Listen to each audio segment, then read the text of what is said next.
welcome to the Intellectual Experienced, where I'm joined by, you can probably introduce yourself. Yeah, my name's Oskar Lehmann, but you can call me Lama. Yeah, well, I do this podcast called For the Poor Fantasy. We obviously talk Norwegian because we're not some kind of wannabe Joe Rogan podcast. And we just talk about Fantasy Premier League. Most of you have probably heard of the game before, but if you're not familiar, it's basically just, you get together a team based on how much money you have in the bank. And obviously, if a player, for example, scores a goal, that means you get points. And so it's just based on performance, really. So we're gonna jump right into it. What Fantasy Premier League is, and that's just. I mean, you basically already explained it, but you buy a team, you get a team, and then you pick the players based on who you think is gonna score a goal or think is gonna do well, right? Yeah, but I mean, you could obviously say oh, you just pick those players that you think are going to do well, but there's a lot of strategy involved, really, because you have 15 players and only 11 can play, so naturally you're gonna choose really cheap players for your bench and maybe one or two good options that you could maybe put in if some of your players become injured. And it's not all about just pouring out the money and sort of getting all the best players. It's more about thinking, well, I can have those 1 to 2, 3 good players in the midfield, probably one good striker, and then just look for mid-price options and good value players. Right. So you basically want to have a strong lineup, but then also have people on the bench that can get you points if you really need to. Yeah. So basically, what I look for on my bench is just basically players who play football. I know that sounds kind of simple, but it's just you sort of get the 4 million, 4.5 million midfielders, 4 million defenders and 4.5 million midfielders. And what you sort of want to get from them is playing time. So you're not going to get a defender who's going to score every week because he's cheap. I mean, the people who created the game know that this player isn't going to score a lot of goals. But there are some players in the mids who will get playing time. And if they're, for example, a defender, they can get a clean sheet. And for 4 million, cheapest price you can get, that's sort of as good as it gets, basically. Yeah. So your bench, the only thing you really want from your bench is that they're actually playing and they're cheap. Yeah, I mean, at least from some of your players. I mean, obviously, some choose to have a better bench than others. You naturally have sort of 4.5 mil defender on your bench, and you sort of rotate it with another defender, based on the fixtures.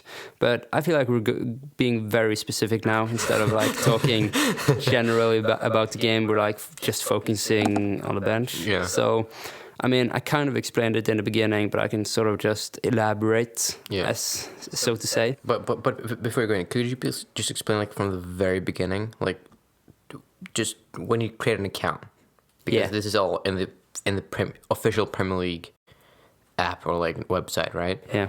What is the very first thing that you are presented with when you create that account? You basically have 15 empty slots, and of course there are things that you have to create a team name and everything. But when you go into the exact transfers and the team you have to create, 15 empty slots, you have 100 million in the bank.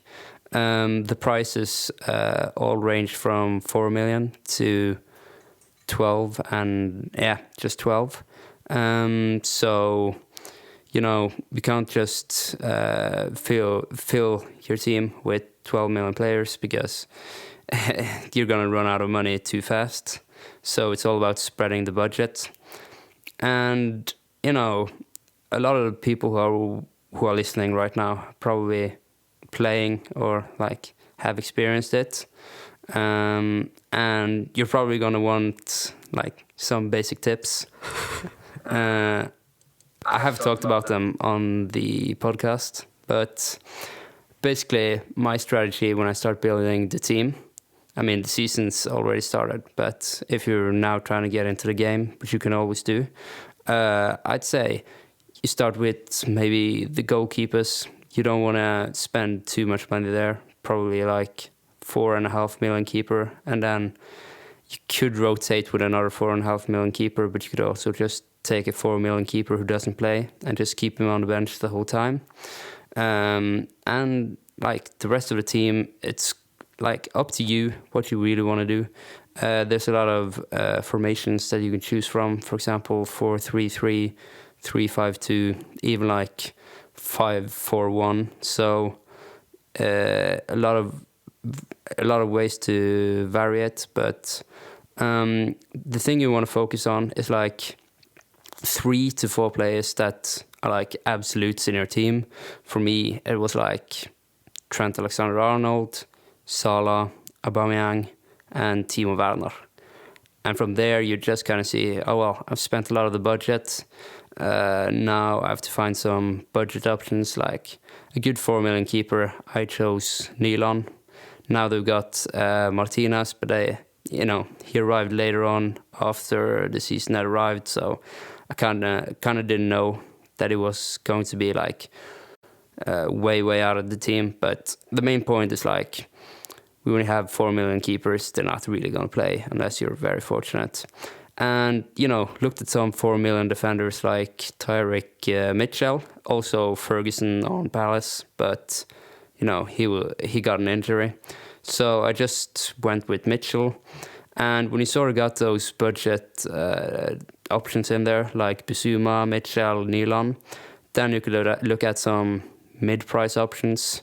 Of course, upper mid options, for example, Son and Havertz, which are players that I went for. Havertz wasn't that good of an option in the beginning, you could safely say. But when you've looked at what he's done in the Bundesliga, it felt quite naturally to put him in my team.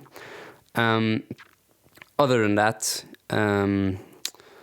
some other mid-price options, for example, Mitrovic, and some good defenders like, let's say, Walker Peters at Southampton or Justin at Leicester.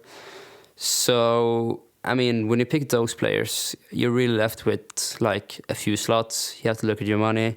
You have to see which players are really going to play week in, week out, which players are dangerous in front of goals when you're looking at midfielders and strikers, and which defenders can get off the pitch but also keep a clean sheet.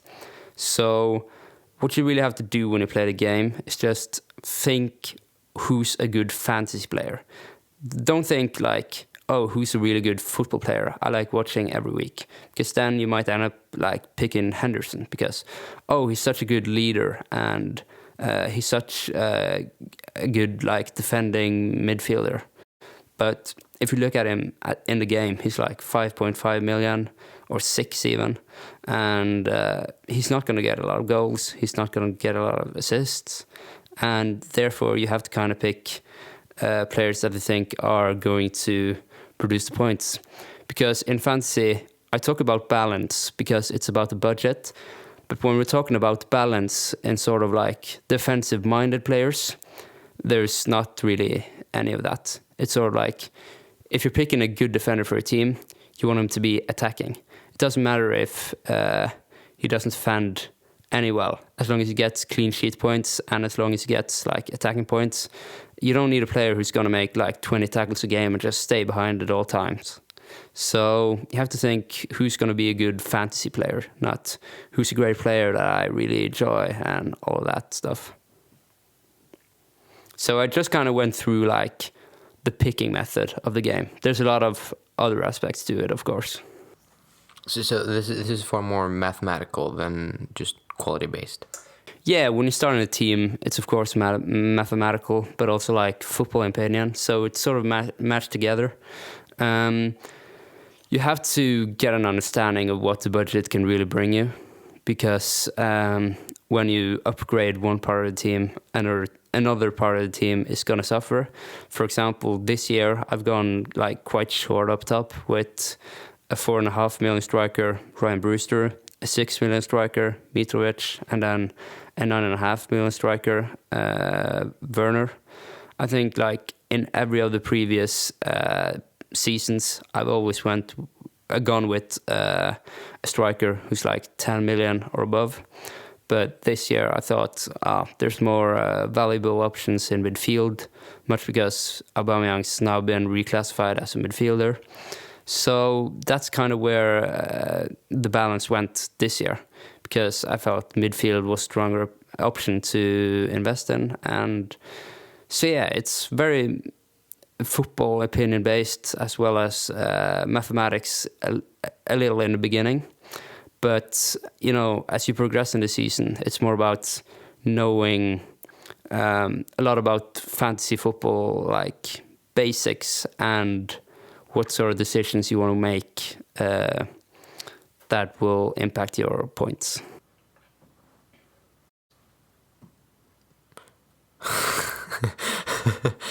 Right, so it is actually just doesn't matter how good they actually are in real life. It's just how many like points they get for you. Yeah, 100%. You know, I don't think I have a perfect example off the top of my head, but you know, one example I could give that will probably upset a lot of Liverpool fans is Trent Alexander-Arnold, because he's not good at defending. Everyone knows that he's not a good defending right back. But he takes corners and he's very good attacking wise. So what you want to look for is those defenders that'll get clean sheets, that'll get attacking returns, but don't make a lot of tackles. And you know, you might think that Alexander-Arnold, well, he doesn't do that much a game, maybe gets an assist and then he's shit for the rest of it. But an assist and a clean sheet is going to get you, you know, a lot of points, probably bonus points, and there you have it. So, yeah, it's not about, you know, who's this player I think who's great at football. It's who can I pick that's going to get attacking returns, clean sheets, when we're talking about defenders specifically. Yeah. And then you have attackers as well, right? So you would rather have a goal-scoring striker than like Firmino. Yeah. Quite a perfect example, I'd say, is Firmino. Because he does a lot. Striker, right? He's a defensive regista, false nine striker, and all those other fancy words you want to use for a striker who doesn't score goals. But you know, you can give him stick for not scoring goals and creating goals, so to speak. But you know, he does a lot for the Liverpool team, and I don't think they'd be where they are at the moment if it weren't for Firmino. But you know, when we're talking fantasy, he's not gonna give you the most points, not compared to like Mane and Salah. And that's why you have to like change your mindset to think like who's going to give him the most points instead of who's this good player that I really enjoy. So do you have any like concrete tips like players that you really like should avoid or you really should get? I'd say from a general point of view, like you shouldn't be too biased towards your own team. Of course, if you're a West Ham fan, you might think, I want to have a team with 3 West Ham players because that's the team I support, and I think they're going to do well because I'm a fan of theirs, and I always think that every season. It always goes to shit. But it's going to go to shit. And if you pick, for example, like I don't know, Fornals or freaking Lanzini, you might think like, oh, they're my favorite player because from like 3 or 4 seasons ago I really enjoyed them and I have this special bond or something. But it's not about emotional bonds on fantasy. It's just about points. That's all there is. You're right. So you shouldn't really. There shouldn't be a lot of emotions in picking your players. It should only be like, Yeah, practically nothing, I'd say. I have personal grudges against players. Like, for example, Bruno Fernandes. I'd say I kind of dislike him because, some diving, some like... penalties. Yeah, penalties and all that stuff. But, when he was doing great last season, I just took him in my team without a question because I thought, well, he's getting points, I need points, he's at a decent price, I'll just get him in my team. And that's what really decided a lot of leagues for my part, and it's all about points. All there is. Who's going to win the league at the end? The one who gets the most points. Not the ones who's an emotional supporter who just thinks, oh, Liverpool are going to do so great this season, I'm just going to pick my 3 favorite players from that team, not considering who's going to get the most fantasy points, maybe not even considering who's going to get the most playing time, just, oh, I like Matip because I had a selfie with him this one time, and now I really want to have him in my team because he's my favorite player and all that stuff. But of course, I've talked a lot about, picking your team initially. But, it goes on for 38 rounds. So, each round you get a free transfer. And of course, you get 2 wildcards during the season, 1 in the first half and 1 in the second half. So you can change around on your team a lot during the season. So you have to really think like game week for game week, look at the fixtures, look at how the players are performing, what kind of players you want to bring in, and yeah, just measure it all up really. And the prices, they also change, right? Yeah. So if let's say Salah doesn't score any goals in like the first 10 games, he's not going to stay at 12 million, right? No, drop down. He's going to drop. Yeah. So that's an important part, and I think... So after that quick interruption, we're talking about how player prices evolve throughout the season. Yeah, we were on about that. So, basically, if Salah doesn't score for the first 10 game weeks, he's going to drop. He's going to drop a lot because it's all about ownership, really. If a lot of people sell players, they're going to drop. So if he began at a 12 million, let's say, he's probably going to drop down to like maybe 11.5 at that stage.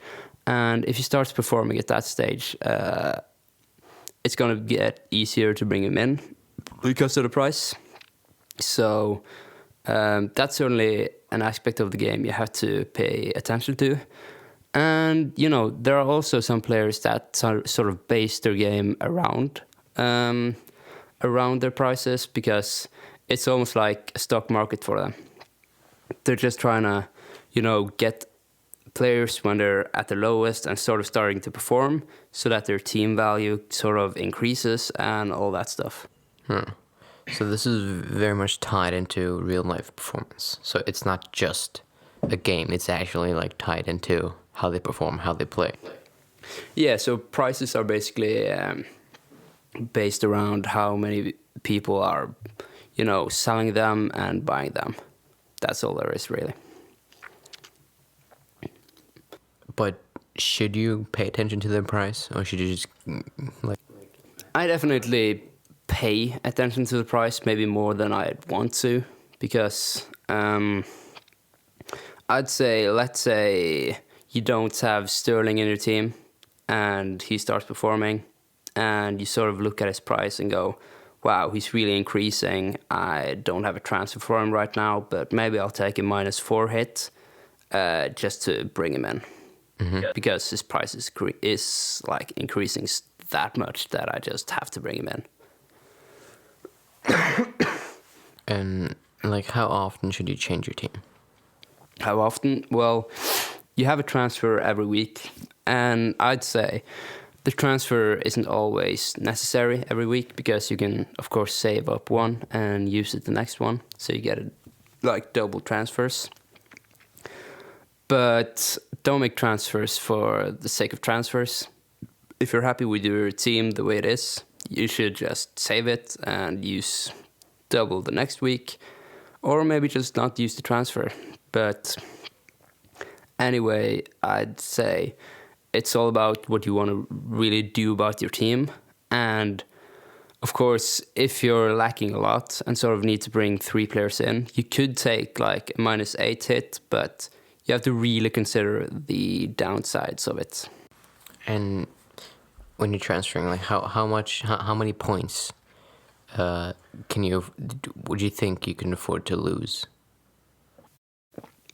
I know that was a really hard question. Yeah, but it's all based on what do you think the player will do that specific game week. Because if you bring in, let's say, Son for Havertz, they are roughly the same like price range. So let's say Havertz is performing real shit lately. Like he's only getting 2 or 3 points a game. So, and then you have Son that you've just brought in, and he's sort of like getting like 10 points a game. If you think he's gonna keep that up, you should of course just transfer him in, even if it's like a -4, because he'll get you the points that make up for it. So that's definitely a scenario where it would most definitely be worth it. Yeah.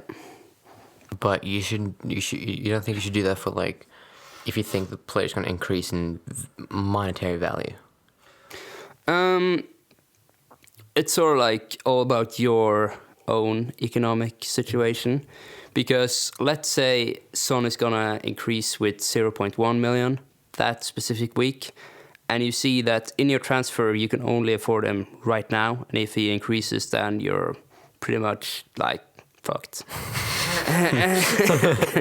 Yeah, so at that stage I'd really consider bringing him in, even though you think maybe him and Havertz will perform like roughly the same, because maybe Son plays against Liverpool or another difficult opponent. I'd still strongly consider it, because, you know, after that stage, you wouldn't be able to bring him in, at least not for Havertz, and then you're kind of stuck with that player and you have to look elsewhere when you really want to bring Son into your team. So, you know, monetary value is also important. And how do you pick the players you're going to transfer? Because you obviously, you haven't seen the game they're playing. You don't actually know how they're going to do, right?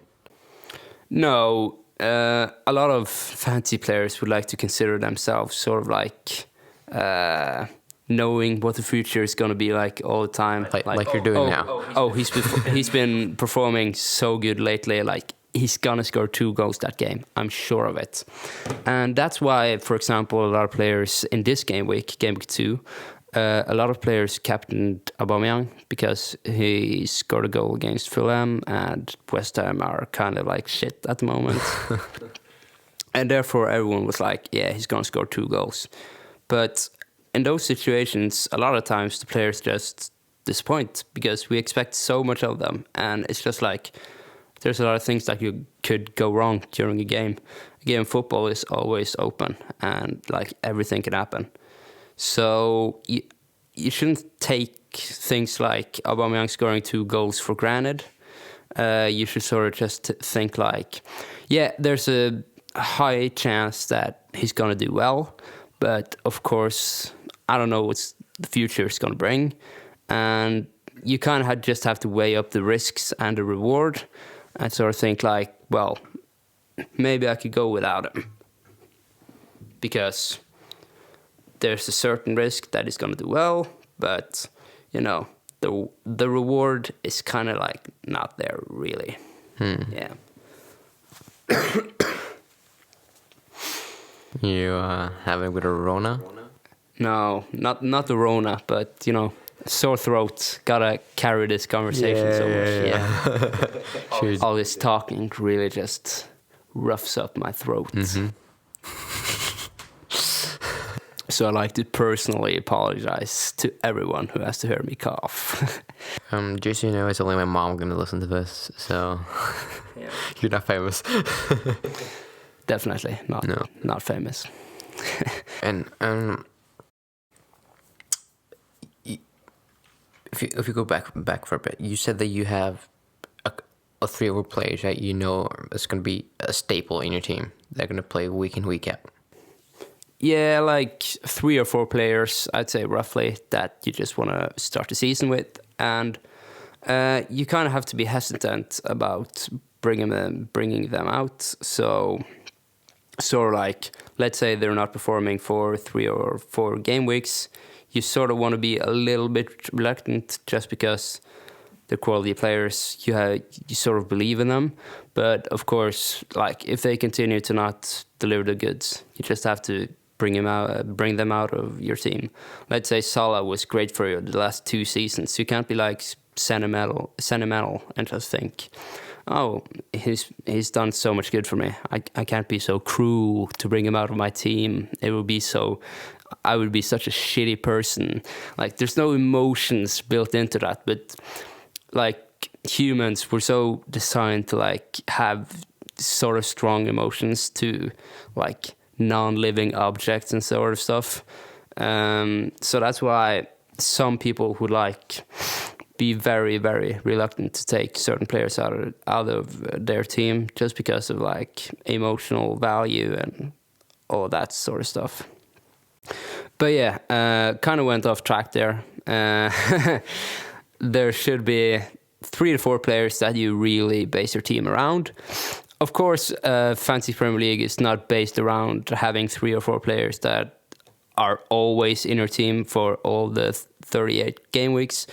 But you sort of have to have an idea of who you think is going to do well, because if you just kind of bring in a lot of different players that you're like, oh, maybe he performs, maybe he doesn't, then like your performances could go really up and down because you don't have a base structure in your team. You're just kind of like, oh, maybe him, and like if you do that and don't have a sort of mainstays that you know are going to deliver, there might be a lot of players in your team that, at a certain game week might deliver very good, but throughout the season they're just not going to perform week in, week out. So let's say you base your team around a lot of like newly promoted teams. Let's say West Brom, you for example have Pereira. Like, he got a goal and an assist this game week. So a lot of people are going to be like, oh, he's such a good player, I should have him in my team. But when he, for example, plays for a shitty team, let's say, like West Brom, he's not going to get you a goal or an assist every game week. And that's something that you have to consider. Because if your team is full of like, a Pereira or a Bamford from Leeds, although he's doing well in the beginning, he's going to cool down a little bit. If you have a lot of those newly promoted players, or let's say newly transferred players that are not like really accustomed to the league, your performances are going to swing, and your point tally is probably going to drop compared to your friends. So you have to have some sort of base structure where you know he's going to get me points, he's going to get me points, he's going to get me points. And just probably 3 to 4, maybe even 5 players that are like, he's going to save me a game week where everyone else is a freaking potato in front of goal. Let's say you captain Salah and he gets a hat-trick, and your strike force consists of Rodrigo from Leeds and Werner from Chelsea, and they sort of like just have an awful game week. If you then captain Salah and he gets a hat-trick, that's easily 20 points. So then you get 40 points because it's your captain, and 40 points is actually like more than some people who get during that game week. So that's how important it is to have one really, or even 2 or 3 really good players that are like captain options that you can always sort of rely on, even though your game week is going absolutely shit. Yeah, and who are those players in your squad? In my opinion, they are, of course, players from like sort of big teams. So, of course, you have your Salahs, your Aubameyang, your De Bruyne, Sterling, Bruno Fernandes, maybe even Rashford, although, in my opinion, he might just dip a little bit in form like at times. And so he's not at the same caliber as those kind of players, but you kind of get where I'm going. So the sort of players who have done the same thing for like 6 or 7 seasons even, and of course have quite a huge price tag because of it. So that's why you can only have like 3 or 4 or maybe even 5 of them in your team. And the rest you kind of have to guess if they're going to do better than last season or like good in their first season, like it's the case with, for example, Pereira at West Brom. But when you have those players like Salah and Aubameyang, it's really calming, I'd say, because if your 4 players all like blank, almost like in their game, you can always look forward and say like, Salah, he's gonna perform, and of course he's gonna be in a lot of teams, but maybe some have brought him out, and that could give me a little bit of an edge in my private league. All right. Yeah. So, yeah, really important to just base it around 3, 4, 5 players that are consistent and have been doing the same kind of thing for a long time, basically. And you picked Aubameyang, you picked Salah, and Trent Alexander-Arnold, Trent. Anyone else? Son, and also another pricey player is Werner, but you know, it's his first season in the Prem, so he's not the sort of reliable player, but he's sort of like a punt, if you'd call it that. But so why did you pick those specifically? Why didn't you pick Sterling or De Bruyne or? This season is kind of special because in the first game week, City and United didn't have a game week. So I kind of based my team around it, and for a long time I thought about like maybe just having De Bruyne on the bench for the first game week and just then play him the next. But I sort of concluded that that's not a really great way to start the season, because you want to have your Salahs and your Aubameyangs in your team already from the get-go. Because they were going to do great the first game week, as we saw, and I had both of them in my team. Unfortunately, I captained Aubameyang instead of Salah, but, you know, a lot of people made that mistake. You know, Aubameyang was the player who was captained the most, so it was a natural choice. But anyway, I went without the City and United options. Of course, United didn't do well in their first game against Palace, so now I sort of feel like it was justified. And a lot of people have been using their wild card, which is essentially like changing up your entire team, and it just hasn't worked because United were pretty damn shit against Palace. Yeah. But then again, but who would you say is the most consistent player that, like, if you could pinpoint one, just only one, if you could pinpoint the best, if you were gonna pick one player to have in your team, like only one team, only one player, like who is that player that your go-to, like the golden standard? Only one player for the like entire game without changing them, with just having them in my team. It would of course be, I'd say it would be one of Salah, De Bruyne, or Sterling. I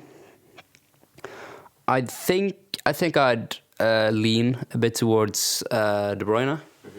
And it's mostly because Aguero's injured now, and he's going to take penalties because of that. it's basically common knowledge that right now City are gonna have some penalties, and it sort of just gives him that edge. He got 23 FPL assists last season, so it just kind of says it all about him. He's the sort of player who creates a lot of chances, probably the most chances in the entire league, and he also scores a lot of goals. So he's just going to perform week in, week out. And he also plays for City. So yeah, the best team in the league per now, I'd say. Maybe Liverpool, but their first game against Leeds was not the most promising. No, it's not convincing. Well, okay, but so if we're going to talk about that game, right?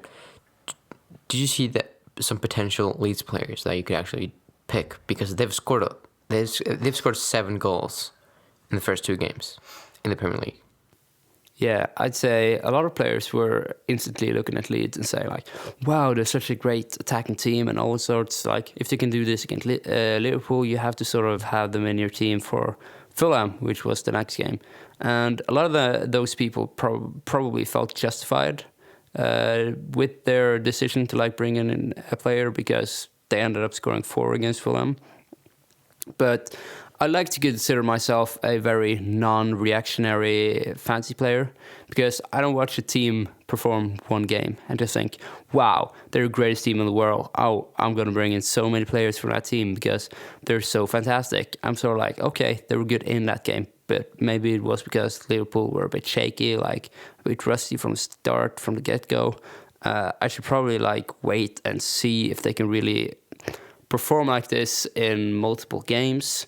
Of course, now a lot of people are going to be looking at players like Bamford or Helder Costa, who performed in both games, and sort of think I feel justified bringing him in now, because he's delivered in 2 games. But even then, you can't be entirely sure, because I know I'm going to sound a bit too skeptic right now, saying they did well in 1 game against Liverpool, but now they did well in 2 games, so I really shouldn't be that skeptical.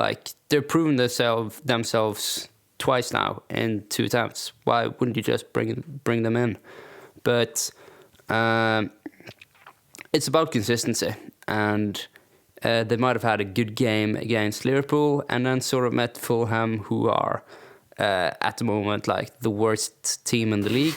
The next sort of games, they're gonna have harder opponents than Fulham, and then you might be looking at them scoring maybe 1 or 2 goals during the game, and then players like Helder Costa and Bamford aren't going to rake in the points. It just doesn't work like that.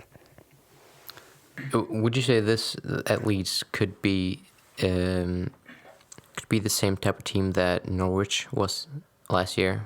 After they won they lost 2-1 against Liverpool, and they also won against City, if you remember that. Yeah, I'd say that they kind of remind me, because they play attacking football and sort of different football. I'd say that they are a lot more, a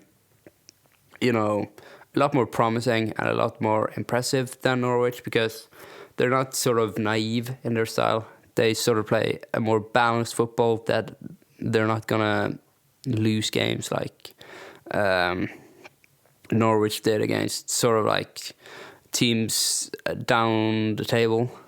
They're gonna perform against teams that are at their level, and against top teams they're gonna go into the games fearless. So I'd say that Leeds are definitely a lot better than Norwich. They're gonna stay up pretty much. I've concluded that after 2 games and watching them in the Championship, and watching them play against Arsenal in the I think it was the FA Cup last season, where they sort of dominated the first half.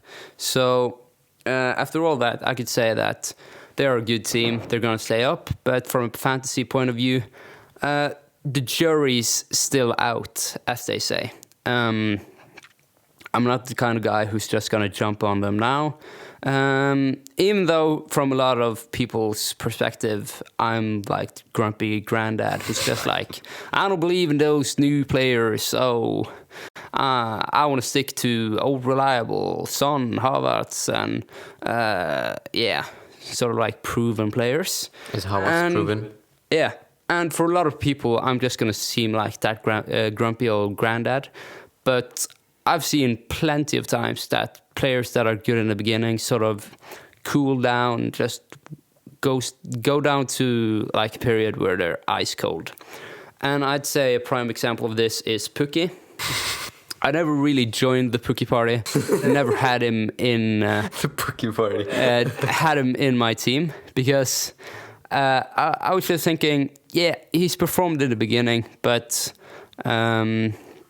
you know, a lot of people are being very reactionary with this instead of like looking and saying, well, is he going to still perform like this the entire season? And I know the things that I'm saying like right now sound like I'm just making silly excuses, but I'd say a good quality for a great fantasy player is kind of like not just jumping on hype every single time it comes, because I've seen it before. Like a player can perform in some games, and everybody wants to bring him in.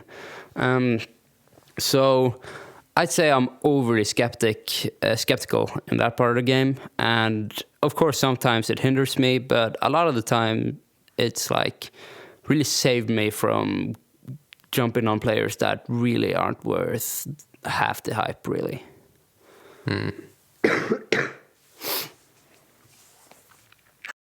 And you're also seeing players like that this year, like Bamford and...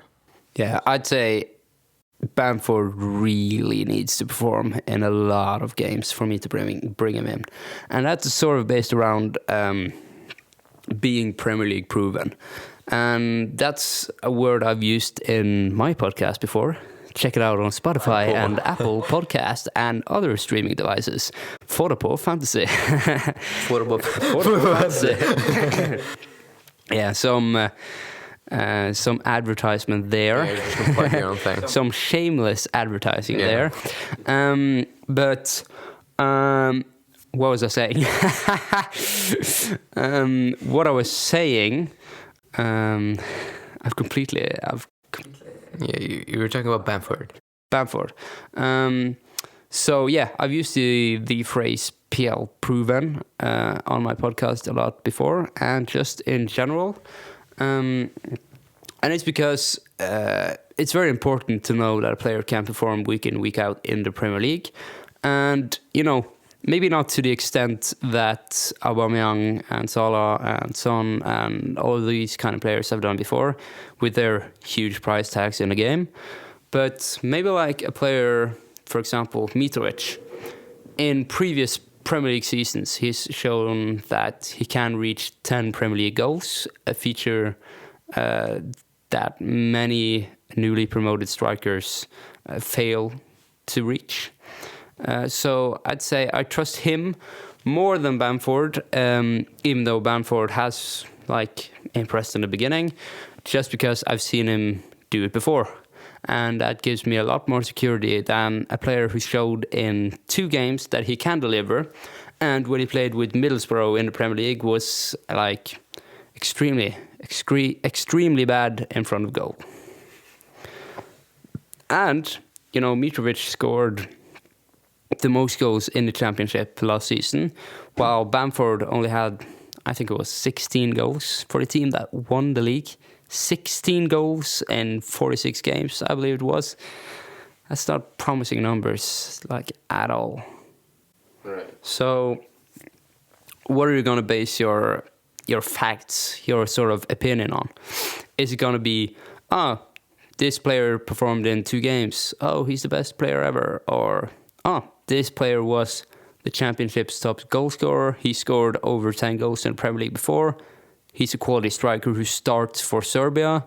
All those kind of proven facts that just make him more appealing in my head, even though Bamford has more points than Mitrovic at the moment. And you said that you went into specific details about how many goals they got last season in the championship. How much research do you do about the individual players that you're going to pick? For my podcast, I'd say I do a lot more research than I usually do. Mostly because on a podcast, you just can't say, oh, well, I have this gut feeling that he's going to be good, so every one of our viewers, just bring him in because my gut is never wrong.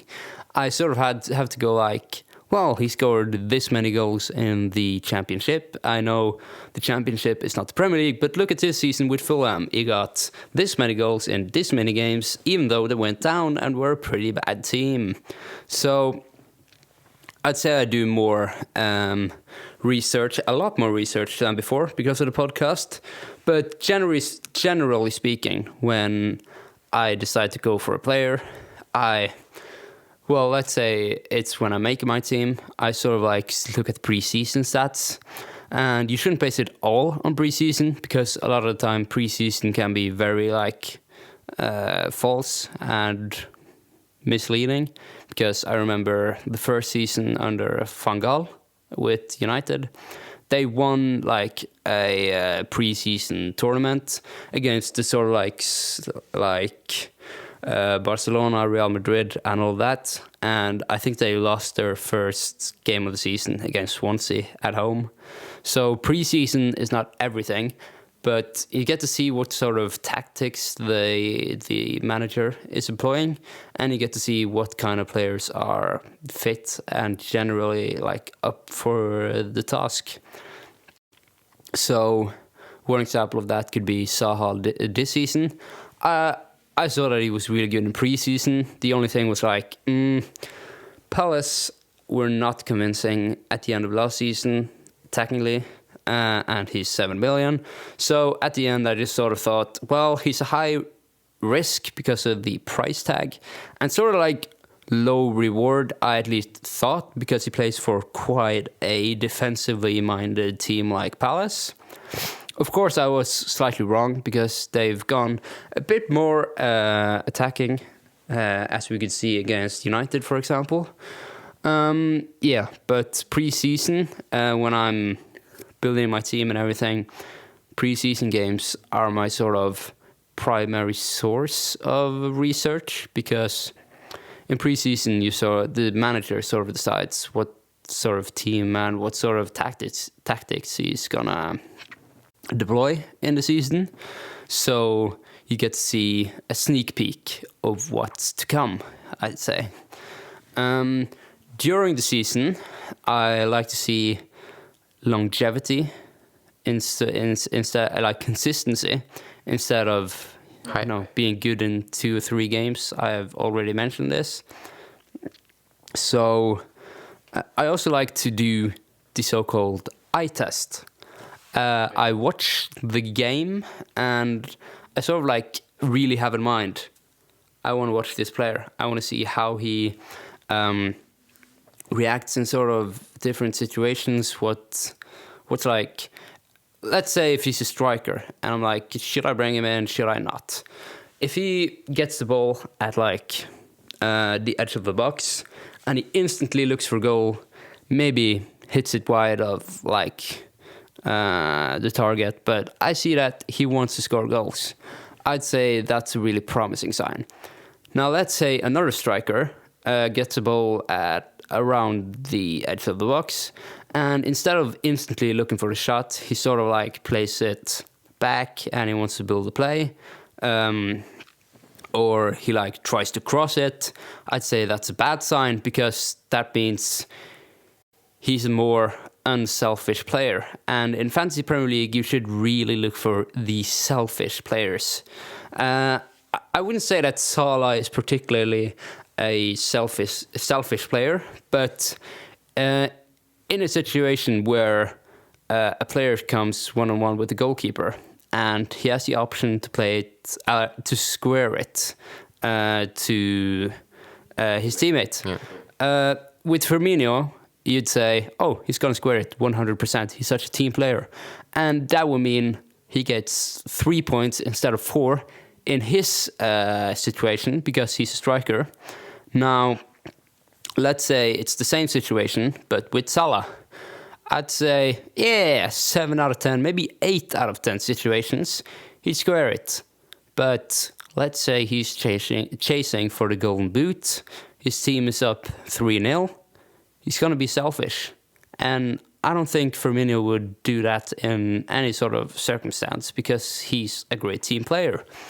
But in that instance, Salah is going to get 5 points instead of 3 if he scores a goal instead of laying it off. And 2 points if he's your captain means it's a 4-point difference. And 4 points in fantasy is like an extra transfer.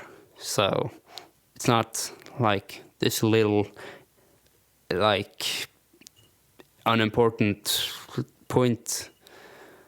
It could be really important during the season, and that's why you sort of have to look for the selfish players, and why when I'm doing the eye test, that's what I like to focus on among other things. And we've talked a lot about players, tactics, points, and how this whole team works, but how are you competing? Like, against who are you competing and how are you competing? Like, mostly I'd say friends. I have some friends leagues where we have a little bit of a like prize pool with some money involved. Gambling. But I also compete in the overall league, as does everyone else who has the game. And if you win the entire game, you, of course, get a lot of prizes. I think you get a free trip to England. You get to watch a game and all sorts of things. So, it would be nice to win the game. But, I mean, I'm competing against 7 million other players. So, it's unlikely, to say the least. It's 1 in 7 million. Yeah, 1 in 7 million. Although, I'd say I'm better than at least 6 million of them. So, I've never finished worse than, like, I think in my first season I might have got like 300,000 overall. But since then I've been like 144,000 in the world and like 15,000 in the world. So I'm in that sort of range. And, it's still like several hundred thousands that I'm sort of competing against where I'm at. So still quite a distance to go. My goal isn't to win the entire game. That would be like a really absurd goal. But it's always nice to sort of finish really high, and when you finish high, you often get very, very high on your different leagues with your friends, and that's of course something you have to like bully them about. Like, I finished 100 points above you in the table. You have any sort of football knowledge, or are you just a freaking clown? So, yeah, I compete against everyone in the game, but I mostly compete against friends. All right, so it's just about bragging rights, really. Yeah, bragging rights and money rights. But not in every instance, I don't put my entire house on fantasy. It's sort of like 200 kroners, really. Nice. Nice. And we're also in the... Because we go to the same school, obviously. Yeah. And... Unfortunately. Yeah, unfortunately. And we're in the school league. Yeah. And where'd you finish last year? Last year, I think I finished, well... because there's a little bit... there's about 100 fourth. people, right? I'm pretty sure I finished fourth. because there was this one like unknown dude that won. I think I played football against him once, but you know, I don't know this dude. But anyways, congrats on winning. No, really, really glad that you won. But anyways, the other guy that I have the podcast with, Philip, I'm pretty sure he finished like second or third, and then I was like right behind him. So that's basically how it went that season. This season is, of course, the last opportunity for me to win the league. I wouldn't say it's easy because it's like over 100 people, I'd say. Quite a big school, but of course a lot of girls, so not everyone is going to play fantasy Premier League. Yeah, because this is predominantly male. Yeah, I think I've seen like 2 females competing in the league, which is quite surprising when like 2/3 of the school are girls, are female. Okay. You know, I don't like to presume genders, but you know, at least girl on the paper. Don't want to be cancelled. But yeah, going off topic here. We were on about the leagues and everything. The league. Yeah, not girls. No. No. But the leagues. The leagues. Totally just the leagues. Yeah. Okay, so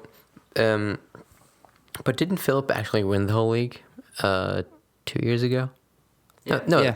Yeah. Our first year at school, he actually won the league, right? Our first year at the school, he won. And you undeserved. Some would say no. It was deserved, and I'd say he's like a somewhat better fantasy player than I am. A little bit because you know he has a guy in his family who's really good at fantasy Premier League, so he probably gets a lot of tips from him, and he sort of subscribes to sort of fantasy websites that give special statistics and everything. I don't sort of believe in that too much. It would be nice to have that sort of data, but I'm not the kind of guy to spend money on that sort of game when it's free. So, you know, he might take it a little bit more seriously than me. I definitely say that I'm very serious about it, but my approach is sort of like I'm always right, so I don't need anyone's opinion to sort of tell me who's a great player. I know it from watching the game, which can often be a very naive and stupid way to think about it. But if I just let my choices always be, you know, dominated by statistics, I'd just become a computer who always chooses the players right when they've sort of done well, and then they fade out, and then I'm just left there like the stupid computer that I am.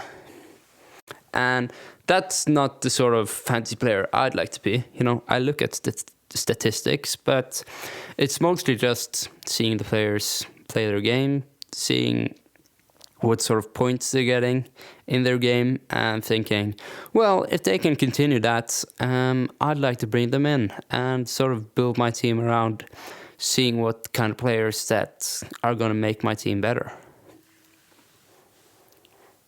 while maintaining like the balance that I've been talking about. Although the balance isn't something that I necessarily think a lot about. It's just that when I sort of think, oh, I'm just going to do wildcard and I'm going to bring in 5 of these players that did really good this week, that's when this sort of instinct in me goes, well, let's say that they stop performing. You're left with a team with a lot of deadwood players that are just, you know, in the end, they're pretty damn average. They just had a really good game week that round. So that's sort of like how my thought process of the entire game goes. Not very reactionary, not very computer looking at different statistically. Just me thinking with my fantasy-minded mind and sort of thinking what could improve my team without taking too many risks. And can I ask you, because you just said that he didn't deserve to win, okay? He didn't deserve to win. No. But how the hell do you deserve to win a fantasy Premier League? How the hell can you? I deserve to win that. I'd say mostly being ironic, as the most of you could realize, but I'd say deserve is sort of like it's sort of like butthurt to say this, but it's sort of like the one part of my mind that goes like, oh, you brought him because of that one game week, and you were like, oh, I think he's gonna be the best ever. And his games before that were like pretty damn average. But then he went on to score like 5 or 6 game weeks in a row, and you maybe captained him because you had so much faith in him. I, as a player who doesn't, who isn't very like reactionary, my mind would like instantly go, oh, he's so lucky. Like in most cases, he would just like go down to the same average level, and you'd be left with a pricey player who doesn't perform.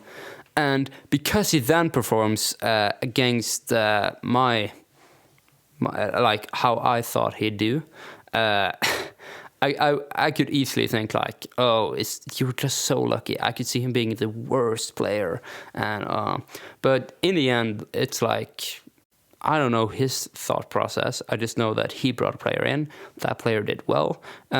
He might have different views that, like my thought process is undeniably going to be different than his. And in his head, he probably had a lot of different reasons to bring him in, instead of like, oh, he was good that one game week, now he's going to be the best player ever. So yes, it's sort of like, I wouldn't say it was that case in that like season, because over the season he was undeniably more, I'd say he was more tactically aware than me, because he get chips, like wild cards, free hits. I could explain this, and I will. Wild card, you sort of replace the whole team permanently. Free hit, you replace the whole team, but it's just for that one game week, and then it goes back to normal. You have triple captain, where, you know, when you have a captain, it gives you double points. Now it gives you triple. And lastly, you have bench boost, which means like the players that you have on your bench, they get points as well. So it's all about having a good bench that can also deliver points in that case. So I'd say he used the chips a lot better than me. And that's a general quality that he's definitely better at than me. Like pretty much every season. Because he looks at his bench boost free hit and he sees like blank game weeks where certain teams don't play.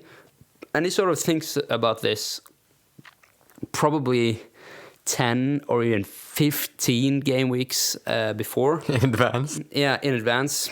And just sort of puts out a plan like, this is how I'm going to use it. So before that one blank game week, I'm going to use the free hit. And then when the double game week comes 3 game weeks later, I'm going to have the bench boost ready. So I can maximize my points. Now, my sort of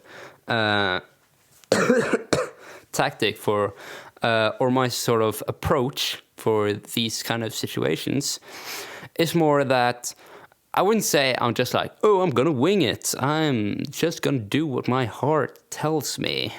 I'm more thinking, well, a lot of things could happen along the way. Some players could emerge. And I'm not just going to commit myself to this idea like 10 or 12 game weeks in beforehand, because a lot of things could happen in the game from that point.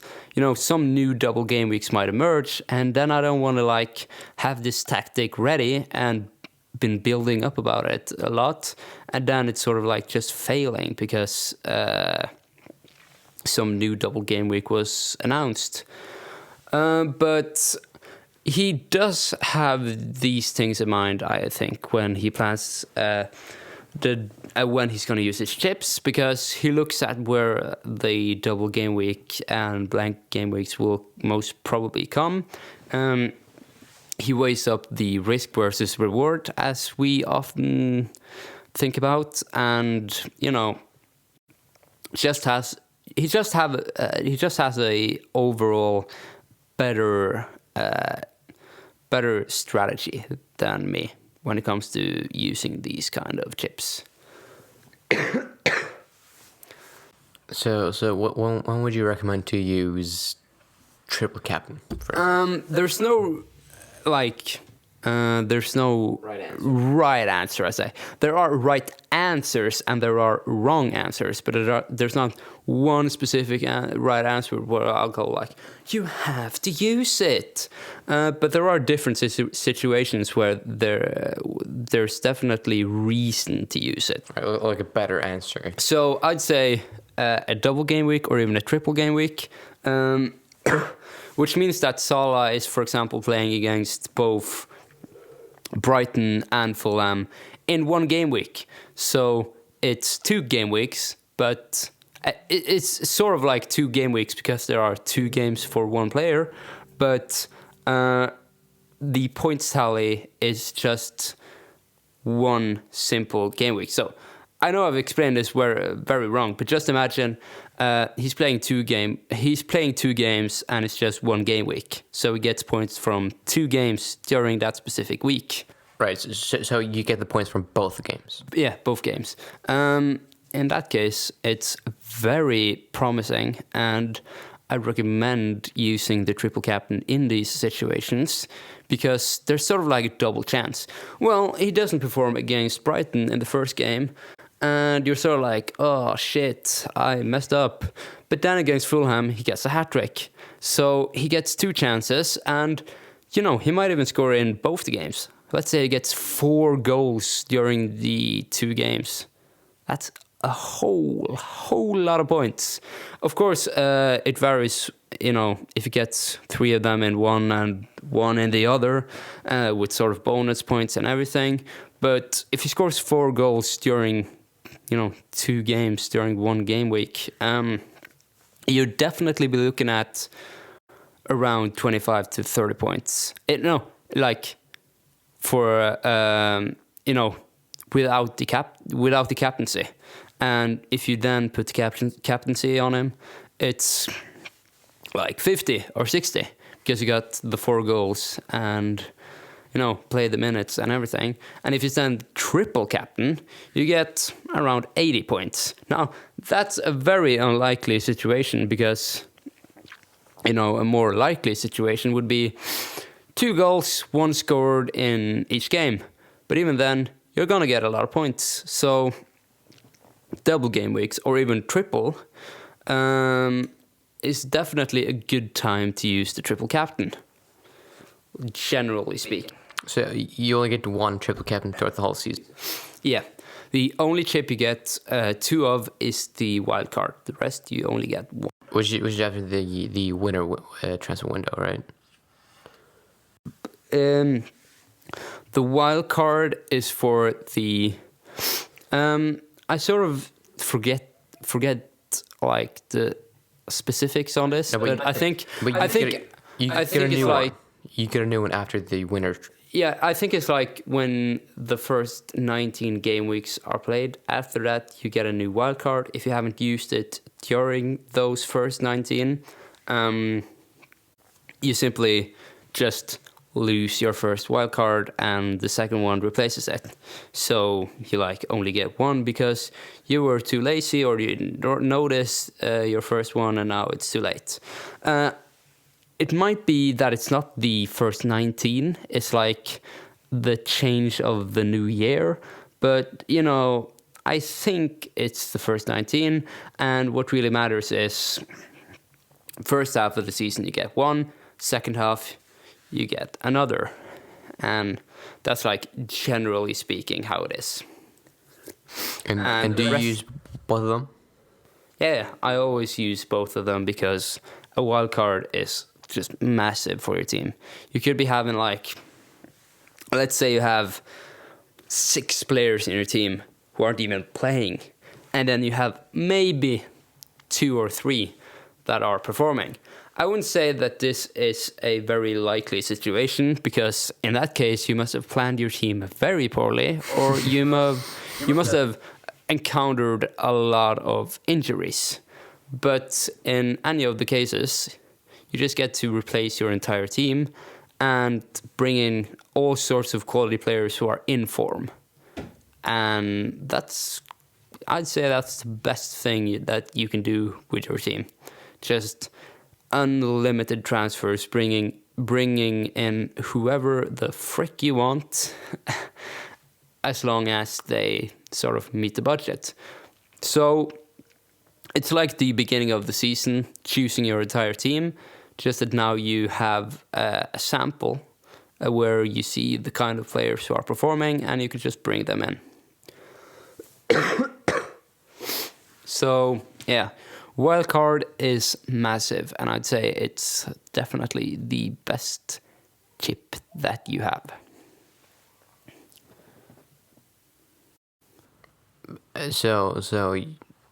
But the free hit. Yeah, the free hit. Yeah, could you tell me more about when you used that one? Previously, I've used the free hit when there's a blank game week, which means a lot of teams don't have matches. For example, Liverpool versus Aston Villa were supposed to play that week, but it got moved to another week because Liverpool are still in the Champions League and are playing a game that week, and it sort of crashes, so they have to move it. And this happens to some other teams. Let's say United versus Brighton is postponed together with City versus Southampton. And, freaking Fulham have gotten farther into the Carabao Cup than a lot of people would think. And because their cup game clashes with the league game, the game versus Fulham and Newcastle is then postponed. Then you have 4 matches, 8 different teams that are not playing. And if you have, let's say, 3 City players, 2 Liverpool players, already then you're missing 5 players from your total squad, which means that you only have 10 players that could be playing, but in reality, 2 of those players don't get minutes, and then you're left with 8 players, and you just can't play a game week where you only have 8 players. Yeah. That will just leave you trailing in all leagues. So what I'll do then is use a free hit.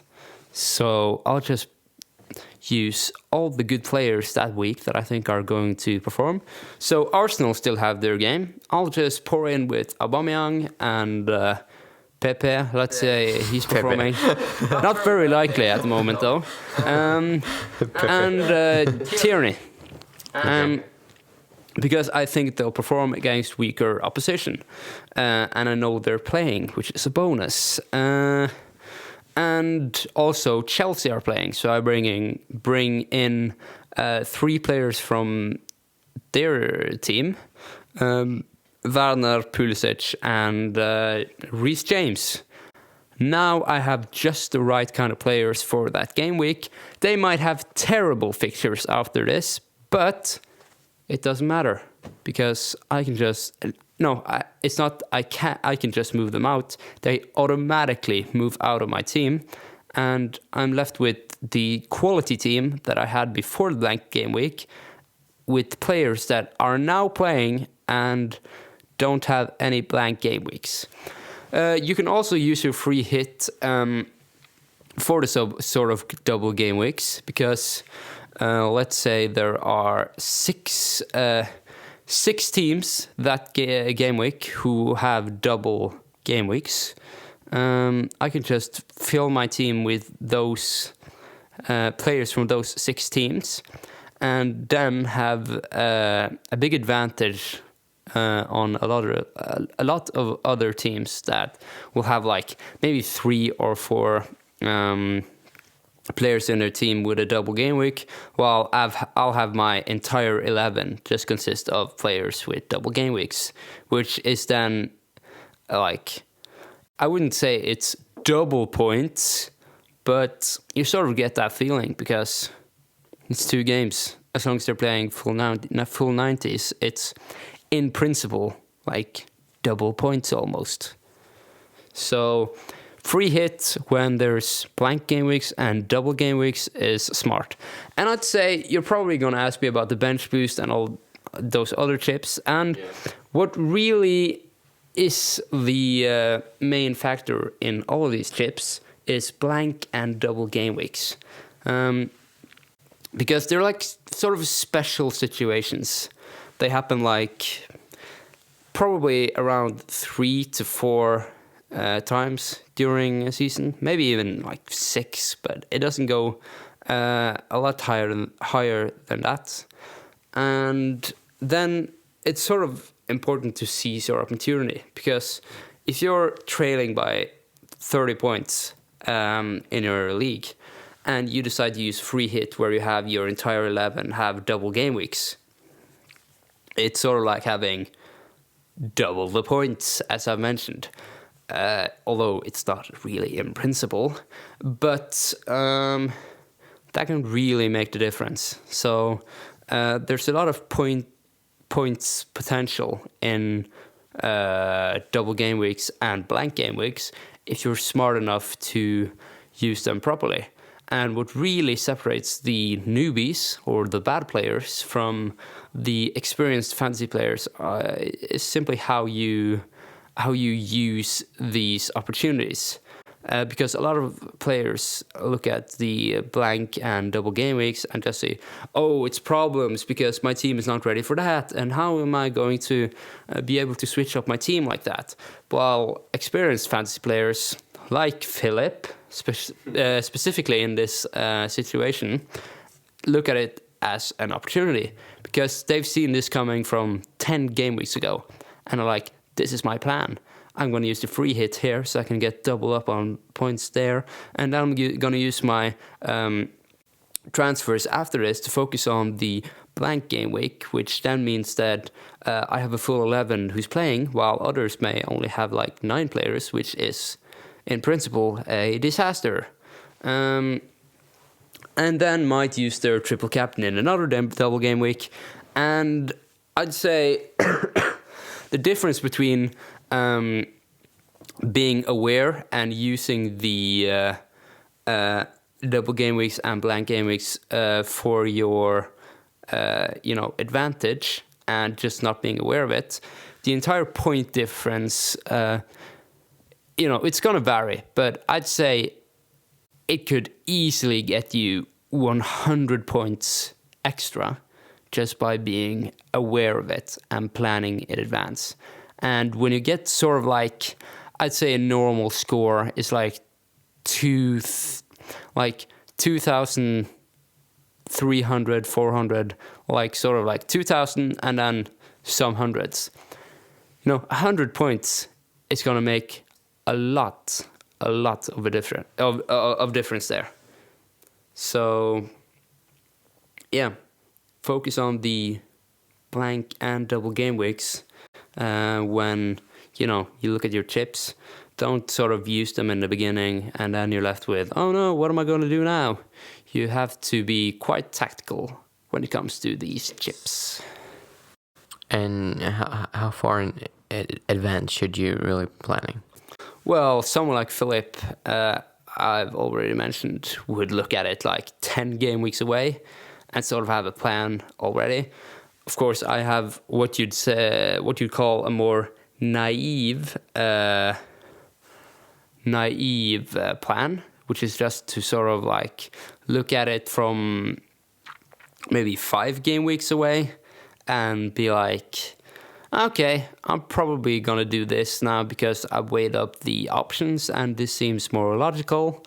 But if you see that there's a blank or double game weeks and you're 2 game weeks away, you've basically seen it too late.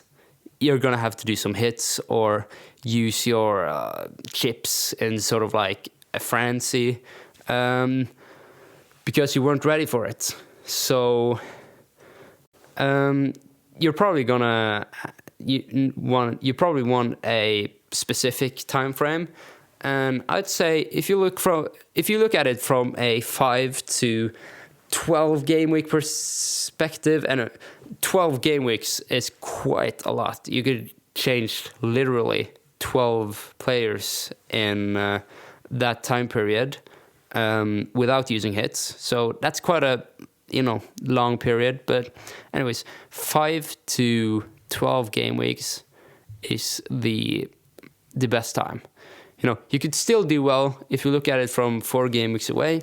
But if you really, really want to be well planned, 5 to 12 game weeks in advance. And how much time are you putting in personally? And how much time do you think people should be putting in if they want to do this? I, of course, put in more time because of the podcast.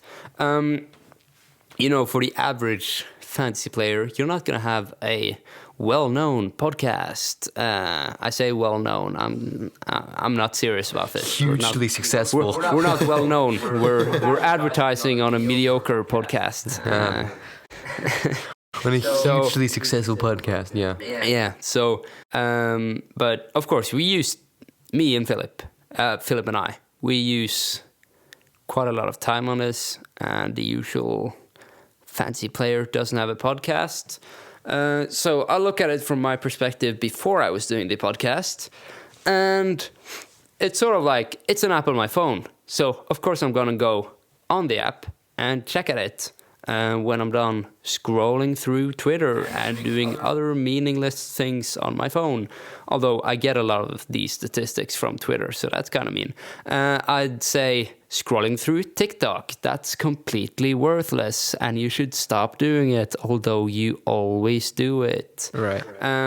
But when you're sort of done watching 100 people do the WAP dance and make shitty memes on TikTok, you go on the Fantasy Premier League app and you look at the players who are doing well. You look at the sort of players you want to bring in your team. You look at the players in your team that aren't performing, and it's of course important to plan ahead. I'd say that you have to plan ahead for blank and double game weeks, but I'd say after game weeks, I like to look at all the fixtures for my players and look at it and go, well, this West Ham player I have, which I don't currently have any West Ham players because they're pretty damn garbage. But for an example, I'd see that, in 4 game weeks, West Ham have a run of 4 difficult games during the next 6 game weeks. I should look at removing him from my team during that period because he's not going to get a lot of points against the likes of City and Liverpool. So, I use time to weigh up these things and sort of look at it, the entire picture with fixtures and point potential and, doing the odd eye test. So, how much time I'd use on fantasy during a day? Less than an hour. It would be concerning if I used more than an hour during an entire day. But, every other day, I'd say a quarter, 20 minutes, just going on the app and checking out my entire team. During the weekend, I'll check the team regularly to check on my points and that sort of stuff. But I'd say daily, I'm not on the Fantasy Premier League app more than an hour because it's sort of like pointless being on there for more than an hour, because during the half hour or 40 minutes that you might be on there, maximally speaking, you get to see the good players, the sort of players you want to bring in, the sort of players you want to get out of your team. You get to check all the fixtures. You get to check maybe news. You check points, you check goals scored, you check, important things for players that you might want to bring into your team. But after that, you're sort of like, okay, I've weighed it all up. This might be the plan for the next game weeks. Of course, this plan is going to change because the next game week, this player is going to get a hat trick, and I'm sort of like, well, his price is going to rise, and I sort of want to get him in my team at some point. And if I don't get him in my team now, he's going to rise to a price where I can't no longer afford him. And the plan might change, but it's important to at least have a plan and use a considerable time on this. So during a week, maybe 3 hours. But that was without your podcast, right? Yeah, without the maybe 2 hours. 3 hours seems like a lot of time. But 2 hours, I'd say, because during the weekend, you change it basically after, every player in your team has played a game. You always want to go in, check how many points they got, check how they're doing on the bonus point system. So, yeah, you use a bit of time on them at the weekend, a little bit of research and, looking at players during the actual week. So 2 hours during a week, it's not a huge amount of time. And before like a season, I'd say, you have to read news about pre-season and sort of stuff.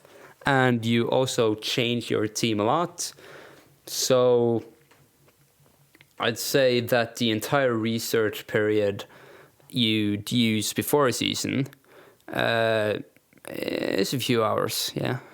When you look at it from the total perspective, from when you started looking at the players to when you ended it, I'd say like at least 5 hours. At least. Because you change your team so much during that building phase that you're like, well, the team that I started with now has 3 players in the team still. So it has undergone a lot of changes, and now I'm a lot more happy with this team than the team that I had in the beginning. And that's always a good sign. And you don't spend any money? No, don't spend any money unless it's like for the leagues where you can win money by being good at fantasy, which I often am, so I can win some money on it. So all these hours aren't worthless. But have you actually won any money? Yeah. How much? Like 100 But, I haven't really been investing like money in the leagues before.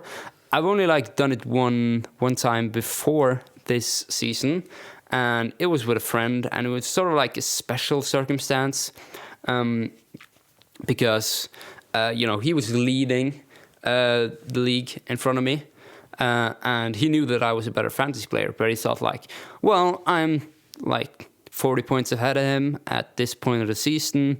I'm gonna make a bet with him. Like, I think I can keep him away from me the entire distance and win this whole thing. So I went into the bet because I just knew that, yeah, he's gonna fall off. He's not very experienced in fantasy. He's gonna make mistakes, and of course he did. So, won those 100 kroners. But that's like the only bet I've made on fantasy before. But yeah, this year, 200 kroners. I've invested towards it, and I'd say at the end of the season, I'll probably have won 500 kroners. Yeah, I'd say that. So you're calling that you're gonna make a profit of 300 Yeah, I think kronor. like in the friend league that I invested 200 in, the second place got 500 or was like 400. I'm not entirely sure, but somewhere around there. I could be hoping for first place, but there are some good fantasy players in that league, so I'm just going to go ahead and say second place in that league. And then winning some kroners. some sweet croakers. Wow. Huge prizes, right? Yeah. So I feel like I've really explained very much the entire game. Not like everything in entire specifics, but I'd say it's mostly the way I look at the game. And everyone looks at it differently. I've said that Philip looks at the game differently than I do, but the end goal is just to get a lot of points and have some players in a team that's gonna deliver the goods week in, week out. And are you considering going pro? Pro, no. Being a pro fantasy player is such like that's like a nothing term, because if you just say that, oh, I take fantasy seriously and oh, I've gotten top 20,000 this year, that could probably make you like a pro fantasy player. But let's say you throw away everything and become a professional fantasy player, even though you might spend every minute of every day just looking at stats and sort of thinking who's going to be the right player. You're not going to win the league. There's 0.0000001% chance. That's maybe taking it a bit too far, but you can't go professional in this game. You can be, you can have a job as like working at networks that present fantasy Premier League stats, and you can work within that to like spread the message about the game and sort of bring statistics and, for example, have a podcast where you talk about the game. But you can't just go, oh, I plan on winning the entire league this season, so I'm just gonna quit everything and focus on that. Because even if you win the entire thing, like the prize money, it's not gonna be the same as a regular job. You might get a trip to England, you might get your get to see your team, you might get like fully covered hotel rooms and dinner and all that stuff. But even though you won it, you just come back home and you're like, well, I became a pro fantasy player to go to England for a while, watch my team get beat in a game, as they always do, and now I'm back home miserable with no job. So, like, a professional fantasy player, no one say professional fantasy player. Everyone does things like on the side. It's not like being a professional gamer or anything, because no one's going to sponsor your fantasy Premier League team. You're just in a game and picking some players. And you might win some things, but it's not the same as having a job. So you could have a job talking about fantasy, but it's not a job competing in fantasy Premier League. So that's basically it. Yeah, so everyone's just expert. Yeah. Like you're an expert, right? I'd say I'm a fantasy enthusiast. Right. Yeah, You're above average. Yeah, calling yourself an expert is basically like saying, oh, I have a 7-year education about this, and I have learned about this for a long time. But like being enthusiastic about something, it means that you've spent some hours, some days, some years, playing this game, getting better at it, learning the basics and also the more challenging aspects of the game, and sort of having that knowledge that you can say, well, I know what this game is about, and I know how hard it is to get everything right, but I have the right sort of experience so that I can make the right sort of decisions that make my points go up. And that's it. I only have some experience, and I have enough interest in it that I can get a considerable amount of points that lead me somewhere between top 200,000 and top 10,000. It would need a lot for me to like get into the top 10,000. At some point, if I keep playing it, I'll eventually, get to top 10,000. I'd assume, but a lot of fantasy players really take it a lot more seriously than me. Like, there's no trusting your gut feeling. There's looking at specific statistics and being like, this is going to happen this week, and I know it, and I've done so much research that I can be 100% sure that this is going to happen. Even though that security is false, they're going to be right a lot more times than me, because they've done more research on it and, have more experience than me. But it isn't really up to you, though, is it? It's just up to... It's still the players in real life, right?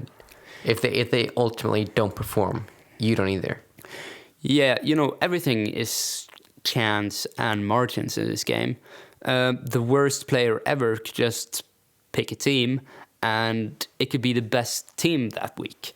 But the odds of a shitty fantasy player picking the right sort of team every week is just so slim that, whoever wins the game knows what the game is about and, has a sort of right mindset that they can choose the right players and have the right logic to know what kind of players to have in. Of course, there's some luck involved in it, but whoever wins the game, knows what it's about and has a right sort of mindset for the sort of game that Fantasy Premier League is.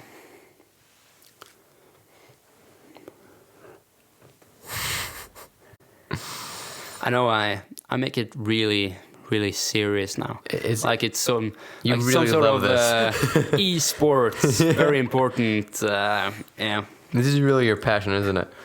I wouldn't say it's my main passion, but it's something like I started with it 3 or 4 seasons ago, and it's always been like my motivation to just be better than my friends at it, because if you're better than your friends at it, you can just go around saying, well, I have more football knowledge than you. Not exactly like that, but you sort of get a feeling that you're some sort of psychic. Right. Because one game week, you might bring a player in and he scores a hat-trick, and then you sort of have a feeling that you have all the right answers. All right. You can't do anything wrong. Like one game week, I had Rondon in my team. A player who used to play for West Brom, and I think it was the season 16-17 or 17-18. I can't quite remember, but anyway, the thing was he scored a hat trick with his head, and his ownership was head. Like only headed goals. Right. So he had quite a low ownership. I think I was the only one of my friends who actually had him. And the sort of high that you get when you get the entire...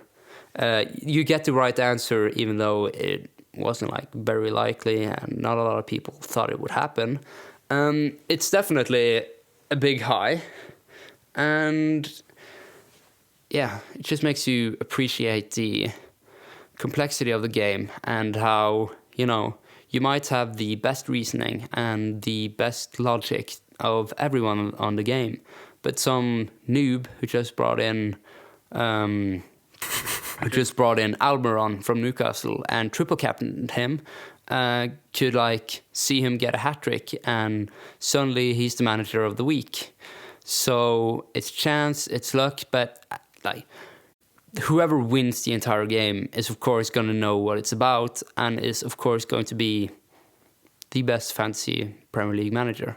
It doesn't really matter if you're the one who presents the best data and have the best reasoning. Whatever matters is what kind of players you bring in and what sort of points they deliver. And just what do you find so fun about this? Why is Fantasy Premier League so? I mean, you obviously enjoy. You wouldn't make a podcast about fantasy football if you didn't like it, right? Obviously. So what is exactly why you think it's so enjoyable about it? You know, the answer for this might seem almost a bit selfish and like Stupid. Ego-centered and like narcissistic. Okay. But the feeling of saying like I was right. Like I captained Sterling that game week, even though everyone else captained Salah. Salah ended up blanking, didn't do anything, while Sterling ended up with a hat-trick. I'm standing there like, well, all my friends went for Salah. I went for Sterling. Now I'm ahead of everyone because I'm a freaking psychic and I know everything that's gonna happen because I'm a fantasy god. And you know, it's individually who you're gonna pick, and you sort of have to be individual in your thinking as well, because you could just look at what everyone else is doing and sort of do that, and you're gonna end up like probably mid-table in your friend league because you're just doing what everyone else is doing, but you don't have those individual moments where you pick the right player and that makes the difference. While some like have that individual moment where they pick a player and it does like an absolute shit game, while the player who just copies everyone else is bringing in a player who gets a goal that round, and he's sort of happy about it because he gets to stay mid-table. Of course, you can't like see what everyone else is gonna do before the round unless they say it. But a lot of people are very open about their opinions and like will share their transfers with you before a game week.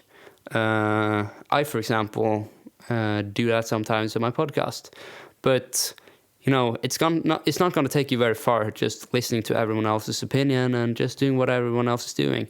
If you want to get far, you have to have your own reasoning and your own opinions where you're just like, I think this is going to happen. I know there's a risk with it, but, you know, I could happily take, like, the disappointment of him not performing, and I'd happily take him delivering while everyone else is doubting him. And it's sort of like looking past him. So, yeah, I sort of like that mindset, and it might be why I'm very like non-reactionary, because I always like to think that I'm the smart one who does the right thing, and while everyone's jumping on this boat, I'm sort of playing it cool and sort of going with the option that in my head makes more sense. And, you know, I can take it if that player can continue scoring. And, you know, when Bruno Fernandes came to the Premier League, I was like, I don't think he's going to do that well. His price is too much. Like, I think it was 8 or 8.5. And I sort of thought like, a player coming from the Portuguese league, he's going to struggle. And he just didn't. Yeah, but when he delivered, I was insightful enough in myself, and like I was open enough with myself to just say, well, I was wrong. He's a great player. He fits the Premier League like perfectly. He gets penalty duties, which for Manchester United means like you get 10 goals a season. So I just brought him in after those games, and that just shows that you're going to get some decisions wrong. But if you're early enough to see that, oh yeah, I was wrong, I'm just going to fix it right away. It can easily be done, so I don't have to think about it anymore. That's also a strong side. And I'd say that's a more important part of Fantasy Premier League than always getting things right. It's realizing when you made the wrong assumption and judgment, and you can just go back, not just go back, but sort of like realize that, yeah, it was wrong. I could easily fix it now because there's always some way to like fiddle around with my team and make room for him.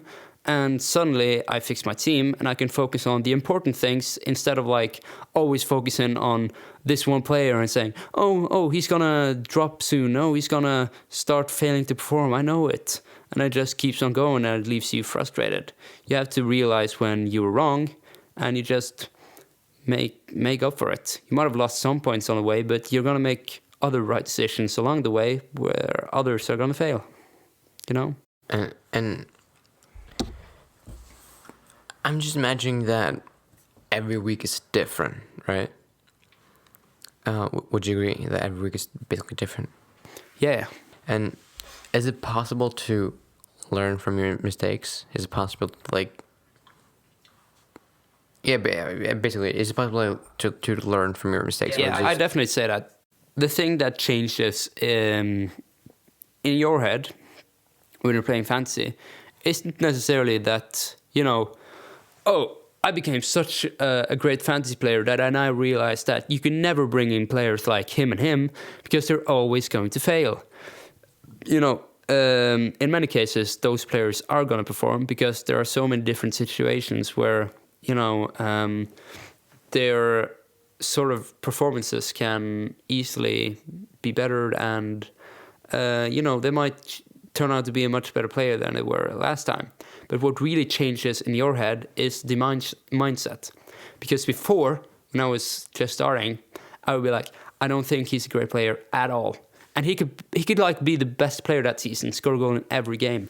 But it would take so much for me to bring him into my team, because I would be like, I've already decided that he's a shit player, and I'm just gonna stand by it because I'm like this stubborn little shitty kid who just has to be right in fantasy Premier League every time, and my opinion is all that matters, and blah blah blah blah blah. But like as I just mentioned, your mindset has to be, I can make mistakes. You're gonna make mistakes during a fantasy season. Even the guy who won Fantasy Premier League regrets a lot of the transfers he made, because that week he brought in Aguero when really he should have had Martial, who scored a hat-trick, while Aguero was substituted in 60 minutes without scoring a single goal. So yeah, you just have to have the mindset to go, I was wrong and now I'm gonna fix it, instead of being a stubborn kid and just ignoring the problem all the way and just watching this player score a lot of goals while I don't have him in my team. So it's really the mindset that changes. But you're obviously very conservative. But do you think that you can actually like win or become very, very good if you're just hopping on every single hype train, the Pookie Party, the etc.? I mean, let's say a very improbable situation where sort of every player that emerges in a game week and scores 2 goals, that he just continues doing that. Let's say every player in that season does that. If you're hopping on every hype train, then you're doing the right thing, because then you're getting all the right players that are delivering the points. But having those players deliver week in, week out, like I said, they would in this scenario, is just so unrealistic. Like in reality, most of these players are not going to deliver a single one of those game weeks for the rest of the season, unless like maybe, except from like 2 or 3 game weeks when they suddenly appear. And you just have no way of knowing when that's going to happen. So sometimes it's going to pay off, and sometimes you're just going to look silly bringing in a player and him not scoring for the next 3 games. So your reasoning, it can't just be like, he did well that game week, I'm going to bring him in because he's in great form. You have to look at different numbers and watch him play yourself, hopefully. Just to look at the quality of the player and how you think he's going to deliver the rest of the game weeks. Because, you know, he's not going to deliver week in, week out. There's not a single player in fantasy that's scored in every game week. and that's what makes it so interesting. You're gonna captain Salah and Aubameyang in a lot of the game weeks, but sometimes you're gonna get it wrong, and Salah's gonna end up with 4 points. So you have to trust your gut instinct. You have to trust the statistics. You have to measure all these things up, and as long as you do that, I'd say if you continue the process and have the right sort of mindset, you're gonna get further than those sort of players that always hop on the hype train. But if you just follow that tactic and then sort of change it in the middle of the season, you're getting nowhere, because having the courage to say that my individual opinion matters as much as anyone else's, and that I can make my opinion based on my experiences of the player instead of everyone saying you should buy him. You have to be aware enough of that to just stick by your guns instead of failing the tactic. And that's not to say that if you're the sort of conservative player who doesn't bring in hype players right away, that you have to consider doing this the entire season. And if you do, that means you changed your mindset.